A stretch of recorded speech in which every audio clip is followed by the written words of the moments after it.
la Municipalidad de Santa Cruz del Quiché informa. Nos encontramos acá en la comunidad de Panachit II, sector El Campo, ¿verdad? Con el objetivo de venir a entregarles a los grupos organizados de mujeres de esta comunidad alimentos, ¿verdad? Como municipalidad, por parte de la Comusan, la Comisión de Seguridad Alimentaria, el señor alcalde y la corporación municipal, pues hemos creado la Comusan dentro de la municipalidad. Y una de las funciones que realiza la Comusan es velar por la seguridad alimentaria de las comunidades y de las mujeres organizadas en cada una de las comunidades. Precisamente el día de hoy pues nosotros estamos haciendo entrega de raciones de alimentos a las mujeres que están organizadas aquí en la comunidad de Panachit II. Estamos cumpliendo no solo con el tema de seguridad alimentaria, sino también con el Pacto Hambre Cero que el gobierno pues como ha implementado como un eje de trabajo importante para el país, especialmente en esta oportunidad para Santa Cruz del Quiché.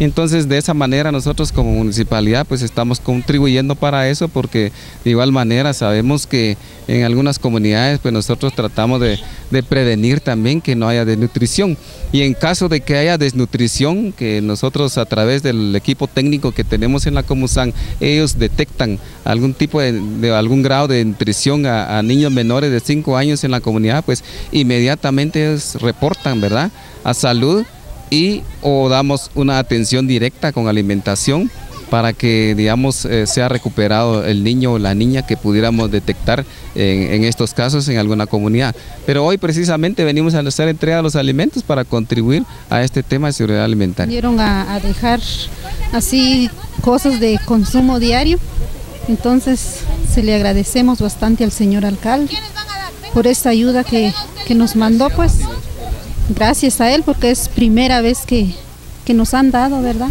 Entonces se lo agradecemos bastante. Quiero agradecer al señor alcalde por esta ayuda pues que nos mandó, y solo es muy importante para nosotros aquí en la aldea.